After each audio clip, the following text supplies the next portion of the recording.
Ava Bennett had always believed that love arrived softly, like a slow sunrise, warming everything in its path. But when she met Noah Hart, love didn't drift in gently. It struck like lightning. They met at a photography workshop in Florence, two foreigners trying to capture beauty in a city that felt like a living museum. Ava was there to escape the heaviness of a life that hadn't turned out the way she hoped.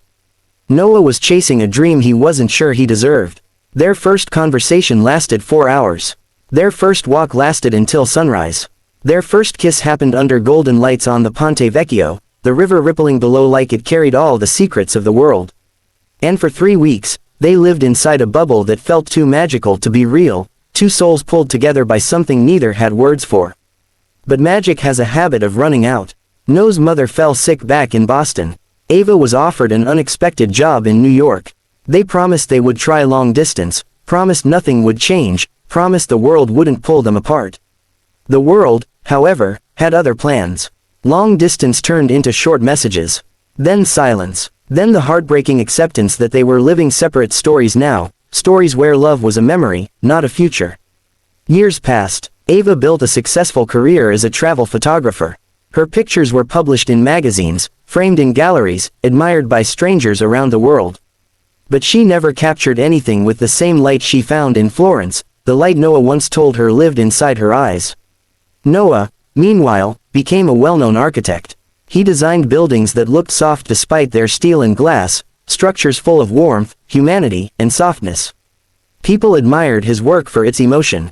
They didn't know the emotion came from a girl who once showed him Florence through her lens. He still kept her letters in a drawer. She still kept his scarf in a suitcase. Maybe they had moved on. But neither had healed. It happened unexpectedly, the way life often circles back when you least expect it.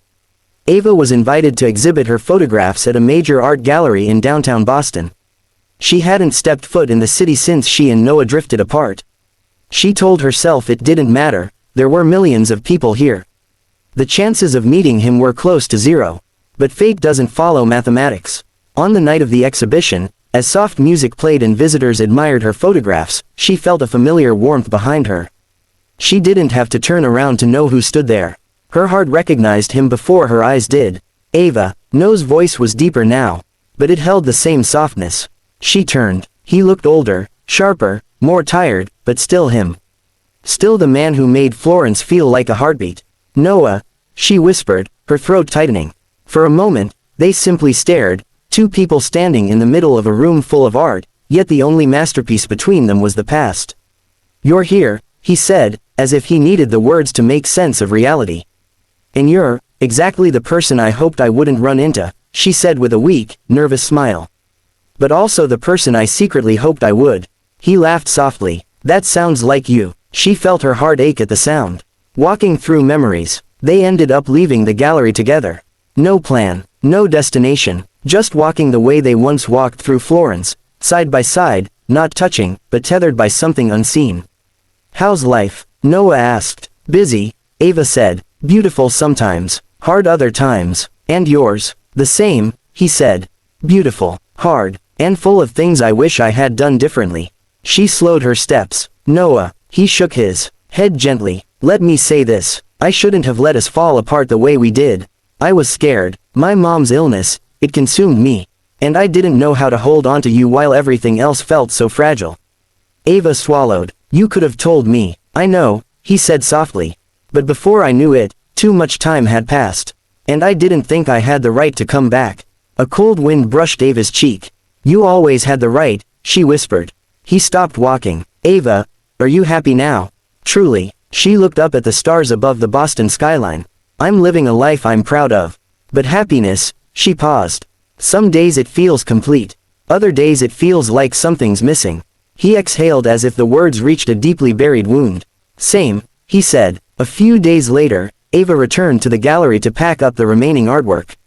Noah had visited her exhibition again, alone, quietly. She knew because the curator mentioned a man who spent an hour staring at one particular photograph. Ava knew exactly which one. A photo she took in Florence. A picture of the Ponte Vecchio at sunrise. She had taken it the morning after their first kiss. She never told anyone that Noah's reflection was faintly visible in the river, accidental, but meaningful. When she looked at it now, her chest tightened. On the edge of the frame was Noah's handwriting. She hadn't noticed it earlier. He had slipped a note under the photograph. I thought I lost this moment forever. But you kept it alive. If you're willing, I want to try again. No promises, except one. I won't disappear this time. Ava closed her eyes. She could walk away, start fresh, leave the past where it belonged. Or she could choose the harder path, the messy, emotional, uncertain one. The one that still made her heart beat differently. The second first date, she texted him, "Coffee. Tonight, if you're not busy." He replied in less than 10 seconds. "I'll cancel the world if I have to." When they met in a small cafe by the harbor, Ava felt the same nervous flutter she felt years ago in Florence. But this time, the silence between them held warmth, not distance. "Noah," she said after they sat down, "what happened to us was painful. But I don't want to repeat old mistakes." "We won't," he said gently. "We're not the same people anymore." "That scares me," she admitted. "It scares me too," he said. "But maybe fear is a sign that it matters." Ava looked into his eyes, the same brown eyes that once memorized every detail of her face. "We can try," she whispered. His smile was small but full of relief. "Then trying is enough." They talked about everything, their work, their losses, their regrets, their hopes. They laughed about the past and even cried about it. They didn't hide from the pain or pretend the world had been kind. They simply chose to start again. Not from where they ended, but from where they were now. Love, Ava realized, isn't always about running into someone and holding on tightly. Sometimes it's about losing each other. Growing separately, healing separately, and then finding your way back, not because you're incomplete, but because you're finally whole enough to love again. Ava and Noah didn't know if their future would last forever. But for the first time in years, Ava felt the light return. The same light Noah once told her she carried inside. And as they walked out of the cafe, hand finally slipping into hand, she realized something. Love doesn't always arrive like lightning. Sometimes, it returns like sunrise, slow, gentle.